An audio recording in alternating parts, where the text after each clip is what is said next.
اور اگر مولوی داڑھی اور پگڑی رکھے ہوئے احتجاج کرے وہ دہشت گرد، کلین شیو بندہ کرے وہ پولیس کو مارے، وہ رینجر کو مارے، وہ فوج کے خلاف نعرے لگائے، اس کو نہیں پکڑتے۔ لوگ جو کہتے ہیں نا مولوی کا سیاست سے کام، مسجد کا مولوی ممبر پہ کھڑا ہوتا ہے تو کیا مسجد کا مولوی ریاست کا امام نہیں ہونا چاہیے؟ آپ کے لوگ کب بیدار ہوں گے؟ بالآخر ان کو اس بات کی طرف لوٹنا ہوگا کہ چور لٹیرے وڈیرے کو ووٹ نہیں ڈالنا۔ سیاست جو ہے نا وہ کہتے ہیں جی مولویوں کا کام ہی نہیں ہے، تو کیا آپ ہی سیاسی جماعت کے جو ہے نا رہنما ہے، تو کیا سیاست واقعی مولویوں کا کام نہیں؟ اگر نہیں ہے تو کیا سیاسی ہونے کے لیے 2 نمبر ہونا ضروری ہے؟ یہ جو آپ نے سوال کیا اس کا تو رسول اللہ صلی اللہ علیہ وسلم نے 1440 سال پہلے ہی جواب دے دیا۔ رسول اللہ صلی اللہ علیہ وسلم نے فرمایا بنی اسرائیل کے ایک نبی کے بعد دوسرا نبی آتا جو اس کا سیاسی وارث بھی ہوتا۔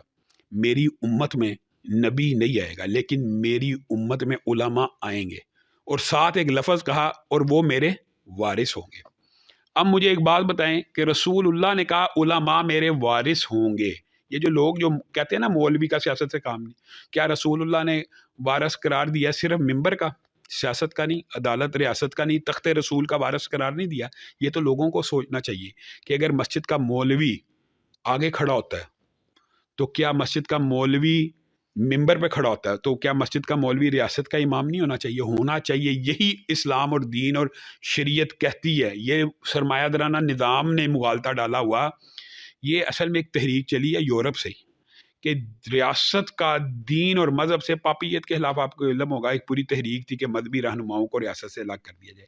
یہ اسی تحریک کا بیانیہ چلتا آ رہا ہے کہ مولوی کو بھی ریاست سے بے دخل کر دیا جائے، پھر کون سیاست کرے؟ چور کرے، لٹیرا کرے، وڈیرا کرے۔ جب آپ کی قوم یہ چاہتی ہے کہ چور وڈیرا لٹیرا سیاست کرے تو پھر آپ ایمانداری کی توقع کیوں کرتے ہیں؟ تو آپ میں یہ، آپ کے اندر یہ جو آپ کا خیال ہے، یہ خیال باطل ہے، اس کو درست کرنے کی ضرورت ہے۔ آپ ہیں یا میں، جو بھی اگر تھوڑا سا بھی تھوڑا مولوی والا گیٹ اپ کر دے اس کو دہشت گرد قرار دے دیا جاتا۔ مولوی کا جو گیٹ اپ ہے نا، آپ یہ دیکھیں کہ 1440 برس گزر چکے ہیں، صرف رسول اللہ کے نظام کی بات نہیں میں کرتا، رسول اللہ کا حلیہ ہی ہے نا، داڑھی اور پگڑی۔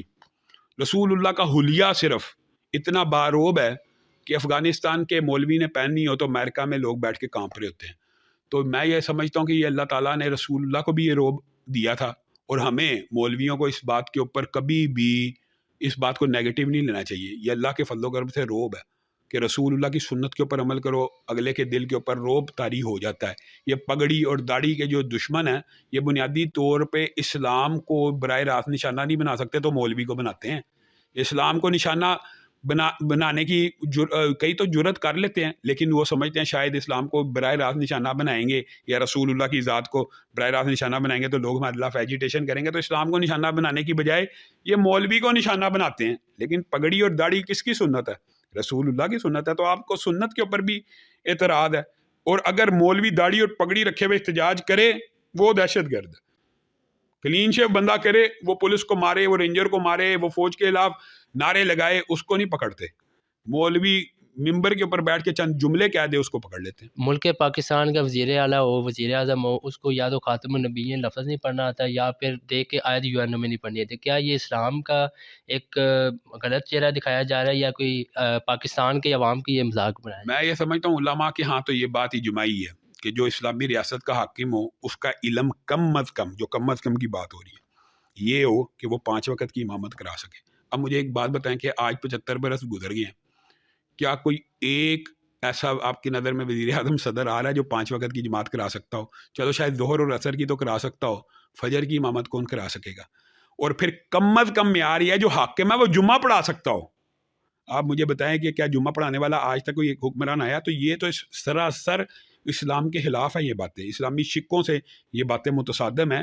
ریاست کا امیر ہونے کے لیے، اسلامی ریاست کا سربراہ ہونے کے لیے کم از کم اس کو خطبہ جمعہ پڑھانے کی اہلیت ہو، جنازے پڑھانے کی اہلیت ہو، نمازیں پڑھانے کی اہلیت ہو، کم از کم یہ اہلیت تو ہونی چاہیے۔ اسلام کے نفاذ کے لیے کیا کوششیں کرنی چاہیے اور عوام کو کیسے اس چیز کو سمجھنا چاہیے؟ بنیادی طور پہ پنجاب کی عوام کو اس بات کو سوچنا چاہیے کہ اگر خیبر پختونخوا کے اندر مذہبی جماعتوں نے ووٹ بینک بنایا اور انہوں نے مولوی کو اپنا امام ماننا اور سیاست کا امام بھی ماننا اور ریاست کا امام بھی ماننا اور وہ ایم این ایز اور ایم پی ایز بھی بن رہے ہیں، تو پنجاب کے لوگ کب بیدار ہوں گے؟ بالآخر ان کو اس بات کی طرف لوٹنا ہوگا کہ چور لٹیرے وڈیرے کو ووٹ نہیں ڈالنا، اسلام پسندوں کو، اسلامی جماعتوں کو ووٹ ڈالنا ہے، تب تبدیلی انشاءاللہ بہت جلد آ جائے گی۔